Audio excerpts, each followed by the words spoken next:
अस्सलाम वालेकुम। सियाणे कहंदे भी उन्न भी कत्ती जत भी कत्ती ते पूरी अल्लाह फिर ना कत्ती। इस टाइम इट पुट्टिया ना ਸਕੂਲ निकलदा।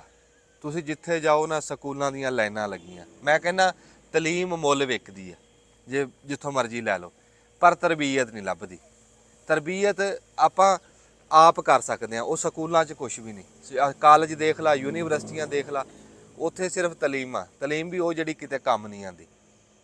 ਤਰਬੀਅਤ ਜਿਹੜੀ ਆ ਉਹ ਤੁਸੀਂ ਕਿਸੇ ਤੇ ਪਾਓ ਹੀ ਨਾ, ਕਿਸੇ ਨੂੰ ਦੋਸ਼ ਦਿਓ ਹੀ ਨਾ। ਤਰਬੀਅਤ ਆਪਣੇ ਘਰ ਕਰੋ।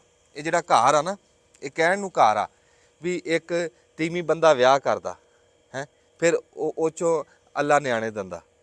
ਇਹ ਇੱਕ ਅਦਾਰਾ, ਇੱਕ ਮਹਿਕਮਾ ਪੂਰਾ, ਇੱਕ ਘਰ ਵੀ ਉਹਦੇ 'ਚ ਜਿਹੜੀ ਉਹ ਡਿਊਟੀ ਕੀ ਆ ਤੀਵੀਂ ਬੰਦੇ ਦੀ। ਇਹ ਨਹੀਂ ਵੀ ਤੁਸੀਂ ਨਿਆਣੇ ਜੰਮ ਲਏ ਤੇ ਤੁਸੀਂ ਵਿਹਲੇ ਆ, ਨਹੀਂ। ਉਹਨਾਂ ਦੀ ਗਾਂ ਤਰਬੀਅਤ ਕਰਨੀ ਆ। ਜਿਹੜਾ ਨਵਾਂ ਮਾਸ਼ਰਾ ਗਾਂ ਬਣਨਾ ਨਾ, ਉਹਨੂੰ ਉਹਦਾ ਹੀ ਤੁਸੀਂ ਹਿੱਸਾ ਪਾ ਰਹੇ ਆ। ਉਹ ਜਿਹੜੇ ਤੁਹਾਡੇ ਧੀ ਪੁੱਤ ਆ, ਉਹਨਾਂ ਨੇ ਘਰੇ ਨਹੀਂ ਰਹਿਣਾ, ਉਹਨਾਂ ਨੇ ਗਾਂ ਜਾ ਕੇ ਕਿਸੇ ਦੇ ਮੱਥੇ ਵੀ ਲੱਗਣਾ, ਕਿਸੇ ਨਾਲ ਵਰਤਣਾ ਵੀ ਆ। ਤੁਸੀਂ ਉਹਨਾਂ ਦੀ ਇੱਦਾਂ ਤਰਬੀਅਤ ਕਰਕੇ ਮਾਸ਼ਰੇ 'ਚ ਆਪਣਾ ਹਿੱਸਾ ਪਾਣਾ। ਇੱਕ ਅਦਾਰਾ, ਇੱਕ ਮਹਿਕਮਾ, ਇੱਕ ਘਰ, ਜਿਹਦੇ 'ਚੋਂ ਤੁਸੀਂ ਚੰਗੀ ਨਸਲ ਤਿਆਰ ਕਰਕੇ ਗਾਂ ਦੇਣੀ ਹੈ, ਤਰਬੀਅਤ ਕਰਕੇ ਦੇਣੀ ਆ, ਤੇ ਫਿਰ ਮਾਸ਼ਰਾ ਚੱਲਦਾ।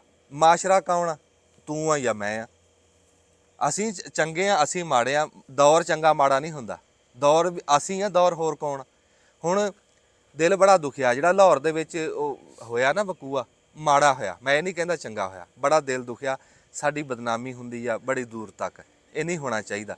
ਪਰ ਮੈਂ ਕਹਿੰਦਾ ਜਦੋਂ ਇਦਾਂ ਦਾ ਵਕੂਆ ਹੁੰਦਾ ਨਾ, ਬੰਦੇ ਦੋਸ਼ ਦੇਣ ਲੱਗ ਜਾਂਦੇ ਆ ਗਲਤ ਪਾਸੇ। ਉਹ ਬਾਬਾ ਅਸੀਂ ਆ ਗੁਨੇਗਾਰ, ਅਸੀਂ ਆਪਣੇ ਬੱਚਿਆਂ ਨੂੰ ਦੱਸ ਹੀ ਨਹੀਂ ਰਹੇ। ਅਸੀਂ ਤਾਂ ਪਾਤੇ ਸਕੂਲੇ ਜਾਂ ਲਾਤੇ ਜ਼ਿੰਮੇ। ਅਸੀਂ ਕਹਿੰਦੇ ਆ ਦੀਨ ਸਿੱਖਣਾ ਮਸੀਤ ਤੋਂ ਤੇ ਤਲੀਮ ਲੈਣੀ ਹੈ ਤੁਸੀਂ ਸਕੂਲੋਂ। ਤਰਬੀਅਤ ਕਿਤੋਂ ਵੀ ਨਹੀਂ ਲੱਭਦੀ। ਤਰਬੀਅਤ ਅਸੀਂ ਕਰਨੀ ਆ। ਤੁਸੀਂ ਆਪ ਦੱਸੋ, ਅੱਲਾ ਰਸੂਲ ਦੀ ਗੱਲ ਬੱਚਿਆਂ ਨੂੰ ਆਪ ਦੱਸੋ। ਪਰ ਆਪ ਤਾਂ ਦੱਸਾਂਗੇ ਜੇ ਸਾਨੂੰ ਆਪ ਨੂੰ ਪਤਾ ਹੋਊਗੀ। ਹੁਣ ਕੱਲ੍ਹ ਦੇ ਬੰਦੇ ਨਾ ਪੂਰੀ ਕੌਮ 'ਤੇ ਹੀ ਹੱਸੀ ਜਾਂਦੇ। ਮੈਂ ਕਹਿੰਦਾ ਉਹਨਾਂ ਨੇ ਦਾੜੀਆਂ ਵਾਲਿਆਂ ਦਾ, ਜਿਹੜੇ ਕੋਈ ਹਾਫਜ਼ ਕੁਰਾਨ ਜਾਂ ਜਿੰਨੇ ਵੀ ਕੋਈ, ਹਰ ਗੱਲ ਦਾ ਉਹਨਾਂ ਨੇ ਸ਼ੁਗਲ ਬਣਾ ਕੇ ਰੱਖ। ਕੰਮ ਮਾੜਾ ਹੋਇਆ, ਕੰਮ ਨਹੀਂ ਮੈਂ ਕਹਿੰਦਾ ਚੰਗਾ ਹੋਇਆ, ਪਰ ਅਸੀਂ ਸਾਰੇ ਹੀ ਪੁਣੇ ਗਏ। ਇੱਕ ਮੱਛੀ ਨਾ, ਉਹ ਕਹਿੰਦੇ ਵੀ ਸਾਰੇ ਤਲਾਬ ਨੂੰ ਗੰਦਿਆਂ ਕਰ ਦਿੰਦੀ। ਉਹ ਇੱਕ ਮੁੱਠ ਭਾਰਾ ਜਿਹੜੀ ਬੁਰਾਈ ਆ ਸਾਡੇ ਮੁਲਕ ਦੀ, ਪਰ ਉਹ ਸਾਡੀ ਐਸੀ ਦੀ ਤੈਸੀ ਫੇਰਤੀ ਵਿੱਚ। ਚੰਗਿਆਂ ਦੀ ਉਹਨਾਂ ਨੇ ਤਬਾਹੀ ਲਾਤੀ। ਹੁਣ ਇਸ ਟਾਈਮ ਮੇਰੇ ਸੱਜੇ ਖੱਬੇ ਤੁਸੀਂ ਬੈਠੇ ਦੇਖ ਰਹੇ ਆ ਮੁਅੱਜ਼ਜ਼ ਬੰਦੇ, ਇਹ ਆਪਣਾ ਮੋਟਰਸਾਈਕਲ ਦੇ ਉੱਤੇ ਨਾ ਉਹ ਵੇਚਦੇ ਆ ਕੱਪੜੇ। ਇੱਥੇ ਹੈਗਾ ਤੁਹਾਡੇ ਕੋਲ? ਹੈ, ਉੱਥੋਂ ਇੱਕ ਕੱਪੜਾ ਲਾ ਕੇ ਲਿਆਈ। ਇਹ ਆਪਣੇ ਨਾ ਕੱਪੜੇ ਵੇਚਦੇ ਆ, ਜਿਹੜਾ ਇੱਥੇ ਪਾ ਕੇ ਆ ਮੁਰਗੀਆਂ ਹਲਾਲ ਕਰੀ ਦੀਆਂ ਜਾਂ ਚਾਹ ਰੋਟੀ ਪਕਾਈ ਦੀ ਹੈ। ਐਪਰਲ ਇਹਨੂੰ ਐਪਰਲ ਸਾਦੇ ਆ ਗਲ 'ਚ ਪਾ ਕੇ ਚਾਹ ਰੋਟੀ ਪਕਾਉਂਦੇ ਆ ਜਾਂ ਮੁਰਗੀਆਂ ਹਲਾਲ ਕਰਦੇ, ਉਹ ਪਾਉਂਦੇ ਆ। ਇਹ ਇਹਨਾਂ ਦਾ ਕਾਰੋਬਾਰ ਆ, ਮੋਟਰਸਾਈਕਲ ਤੇ ਵੇਚਦੇ ਫਿਰ। 5 ਟਾਈਮ ਦੇ ਨਮਾਜ਼ੀ ਆ, ਅੱਲਾ ਲੋਕਾਂ ਦਾੜੀ ਰੱਖੀ ਹੋਈ, ਤੁਸੀਂ ਦੇਖ ਰਹੇ ਆ ਇਹ।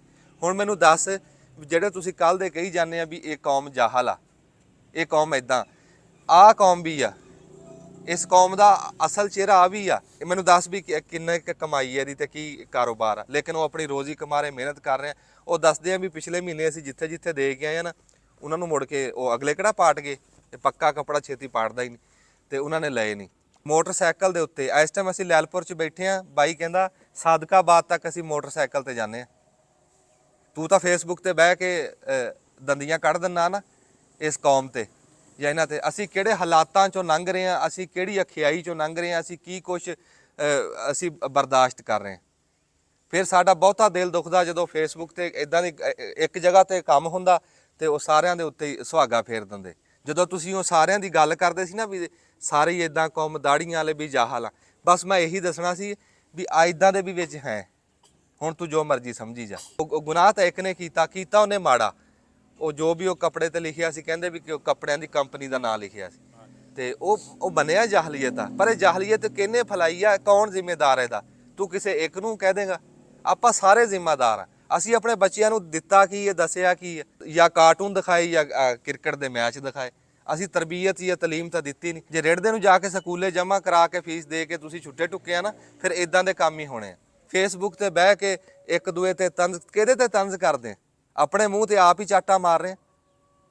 ਸਕੂਲ ਤਾਂ ਇਦਾਂ ਦੇ ਆ ਬਈ, ਉਹ ਹਿਸਾਬ ਆ ਇੱਥੇ ਵੀ ਕੋਈ ਮੁੰਡਾ ਨਾ ਬੱਸ ਦੇ ਵਿੱਚ ਟਿਕਟ ਪਿਆ ਕੱਟੇ ਹੈ, ਤੇ ਉਹ ਅੱਗੇ ਉਹਦਾ ਉਸਤਾਦ ਬੈਠਾ ਸੀ ਪੁਰਾਣਾ, ਉਹਨੂੰ ਕਹਿੰਦਾ ਵੀ ਕਿੰਨੇ ਦੀ ਟਿਕਟ? ਉਹ ਕਹਿੰਦਾ 20 ਰੁਪਏ ਦੀ। ਕਹਿੰਦਾ ਯਾਰ 10 ਦੀ ਦੇ ਦੇ, ਵੀ ਮੈਂ ਤੇਰਾ ਉਸਤਾਦ ਆ, ਤੈਨੂੰ ਪੜ੍ਹਾਉਂਦਾ ਰਿਹਾ। ਤੇ ਕਹਿੰਦਾ ਉਸਤਾਦ ਜੀ ਮੈਂ ਕਿਹੜਾ DC ਲੱਗ ਗਿਆ।